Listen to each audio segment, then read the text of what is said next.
on? It's Ash here coming at you today in Raid Shadow Legends. Welcome to the video, guys. How you all doing? A quick little bonus news video for you guys because we have a new Fragment Summon champion. But first, I want to discuss something that is even better than the Fragment Summon champion, who looks to maybe make bombs meta.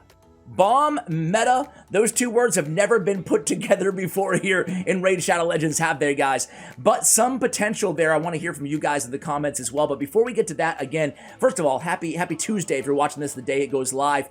Man, it is a rainy, beautiful Tuesday here in New England, where I'm from, and just a little pitter-patter of rain in the background while I'm recording this video. It's got me really feeling the good, positive vibes. I want to send them back your way, especially if you need it right now. Sending you a lot of love for coming by, spend a little bit of time talking some Raid Shadow Legends, right? So today I want to talk first about the balance changes, right? So we got 3 new legendary buffs here. Actually, before I show you this stuff, let me just talk about the new buffs, right? So we have 3 old school legendaries that they're going back and they're giving pretty small buffs to. Now I say small buffs, which is true, but I love that they're doing this. This is the second time in less than a month, less than 30 days that they've done this here, guys, and I'm so excited because what is better than new champions in the game, at least to me? It's giving, well, much deserved needed buffs to old champions in the game, right? Ethos, well, we didn't really see a buff to Ethos coming, did we? I didn't see this one coming, but I'm excited about it. They're changing this weaken to a 25% weaken on his A2. Now, Ethos is one of the best nukers in the game, a hard-to-get champion, obviously a void legendary champion, but still, it's cool to have the big version of weaken, right? Now, he's not normally a champion that we're building with accuracy, so, you know, it depends. If you really want that weaken, if you have a decreased defense champion on the same team, maybe you add a little accuracy on him, and voila, there you go. You have a really solid debuffer, as well as one of the better PvE nukers inside the entire game. The next one is going to be another one that really surprised me. It's another high elf champion, and it's Shirimani. Now, Shirimani, I think she's incredible. I've always been a massive fan of this champion, but what they've done is they went to her A1, right? They changed this from a 15 to 25% chance of placing a freeze.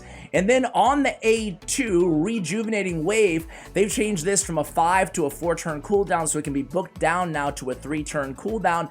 On the A3, same thing, from a 6 to a 5, can be booked down to 4. That's 100% freeze and turn meter fill. So, wow. I don't know about you guys, but Shirimani, one of my favorite kind of underrated Legos out there. Force Affinity support champion, guaranteed freeze. I guess with Ninja in the game, right? And I know I'm going to sore spot for some of you guys, right? But with Ninja in the game with a guaranteed freeze, maybe they need to up her game a little bit as well. And I'm happy they are, man. I'm happy they are buffing Shirimani. Again, not a champion that was first on my list deserving of a buff, but a champion that I'm very glad they are. The last one is a champion I am incredibly happy about, and it's Inithwe Blood Twin. Now, you guys know I've been talking about Inithwe for a long time here, how I was underwhelmed by this champion. Now, I know some of you guys really like him, but man, doesn't deal a lot of damage for a champion with 17-29 attack. 17-29 attack, man, come on. You get this dude. If you don't know about multipliers, you just picture you're a random player, your first legendary you pull, you don't know anything about multipliers, you must be thinking to yourself, 17-20, that seems way higher than any other champion that I have on my account. This guy must smack. And then he doesn't really smack. So what they're doing is simply going to his A3 ability, not the A2, which No Mercy actually does do a decent amount of damage. Keep in mind, he has this deny enemy revival on anybody that he kills, not just one ability specific, right? They're gonna go ahead and increase the multipliers of the Tormenting Whisper ability. This is an AoE leech with a 3-turn cooldown. Now, here's the thing.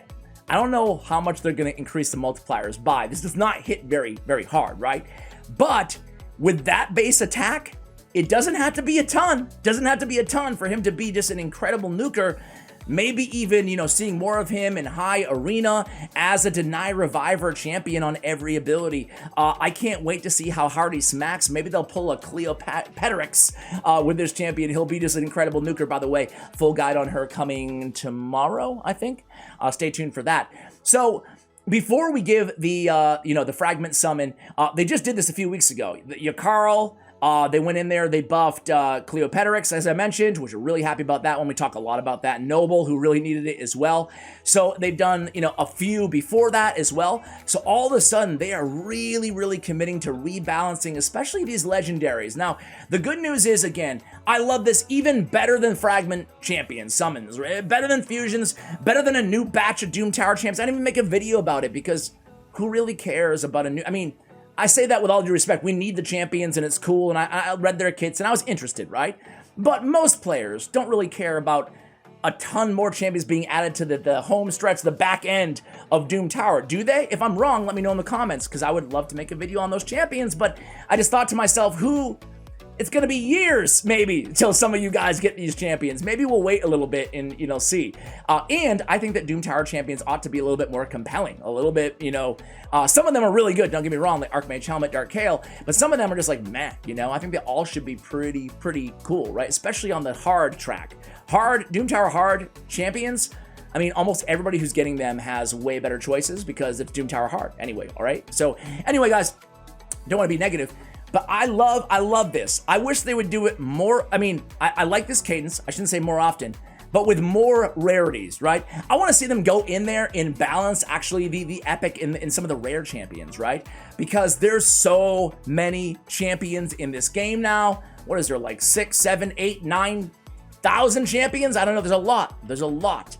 It's not back in 2019 anymore where, you know, I don't know, Juliana was good, right? So they need to go back in there and buff some of these epics as well. So I love what they're doing here with balance changes. Let's keep it going. And maybe, you know, maybe less new champions. Maybe we focus a little bit on the champions that we already have that could use some buffs, right? Or at least alongside that. So I'm really thrilled to see this. I hope they do it with epics, guys. How do you feel? Do you like kind of both? Are you into just mainly the new champions, or do you agree with me? Would you rather see more buffs, more balanced changes versus, you know, just a bunch of new champions all the time? All right, so here he is, Gaius the Gleeful. He's the new Fragment Summon champion, guys. So what does this dude do? Actually, you can see what he looks like visually. Let me move myself over. He looks pretty cool. Knight Revenant champion, magic legendary champion. So let me flip sides here. So we have Chuckling Sickles. Chuckling Sickles attacks one enemy 2 times, gets an extra turn if the enemy is killed, whatever. Jester's Remedy on the A2. This is a Kymar-esque ability, guys. Attacks all enemies, has a 100% chance, we're assuming can be booked up to, placing a sleep debuff on each enemy. Also has a 100% chance to placing a bomb debuff for 2 turns on an enemy that detonates after 2 turns. So this is going to be, just like Kymar, going to be putting the enemies to sleep. Now, granted, he's not removing all buffs. That would be like the coup de grace ability, right? But still, he's putting asleep, CCing all the enemies. He's also, again, putting 2 bombs that detonate after 2 turns.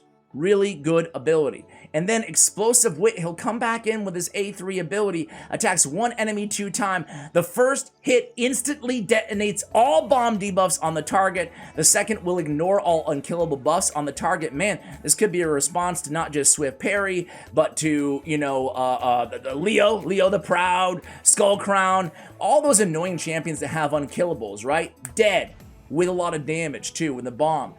Mad Bomber passive. When attacked, has a 30% chance of placing a bomb debuff on the attacker that detonates after 2 turns. Occurs once per hit. Instantly detonates all bomb debuffs on all enemies whenever he's killed.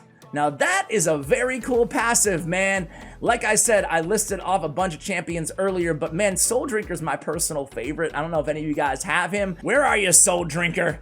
Where are you, buddy? He's my favorite bomb champion. You know, I'm not saying he's the best. He's just my fave. He's like a really cool champion, and he might be in the running for best. So picture like a couple Soul Drinkers. Look at his passive skill. Plays 2 bomb debuffs on each enemy that detonate after 2 turns when he dies.